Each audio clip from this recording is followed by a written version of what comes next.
Hello, আসসালামু আলাইকুম। শখের খামার ফরিদপুর ইউটিউব চ্যানেল এবং ফেসবুক পেজ থেকে ছোট্ট একটা শর্ট ভিডিও নিয়ে চলে আসলাম। তো আপনারা দেখতে পাচ্ছেন আমার ব্রয়লার মুরগিগুলা মাশাআল্লাহ খুবই ভালো আছে। তো আসলে আজকে কিন্তু ওয়েদারটা খুবই ভালো। তো আজকে কিন্তু রোদ উঠে নাই আসলে। তো ওয়েদারটা ব্রয়লার মুরগি পালনের একটা উপযোগী ওয়েদার। তো প্রতিদিন যদি এমন ওয়েদার থাকে সেক্ষেত্রে কিন্তু খুবই ভালো হয় আসলে ব্রয়লার মুরগির ক্ষেত্রে। সবই আল্লাহর ইচ্ছা, কখন রোদ কখন ওয়েদার ঠান্ডা থাকে।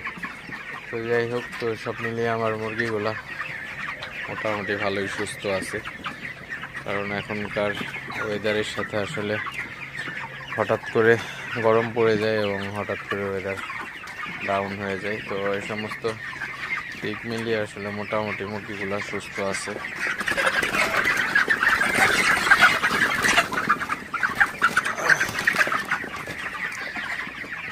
মুরগিগুলাকে সুস্থ রাখতে হলে অবশ্যই মুরগিগুলাকে ফ্রেশ পানি দিয়ে দিতে হবে এবং মুরগিগুলার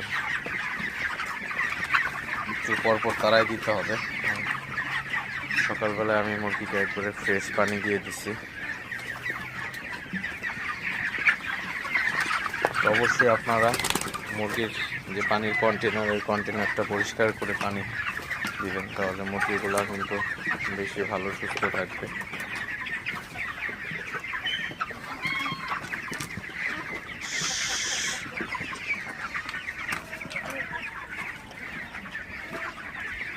তো যাই হোক, ভিডিওটি আর বেশি বড় করবো না। সবাই ভালো থাকবেন, সুস্থ থাকবেন। শখের খামার ফরিদপুর ইউটিউব চ্যানেলটা অবশ্যই সাবস্ক্রাইব করবেন। ভিডিওটি লাইক, কমেন্ট এবং শেয়ার করে অন্য ভাইদের দেখার সুযোগ করে দিবেন। তো দেখা হবে অন্য কোনো নতুন ভিডিওতে, নতুন কোনো তথ্য নিয়ে। আসসালামু আলাইকুম।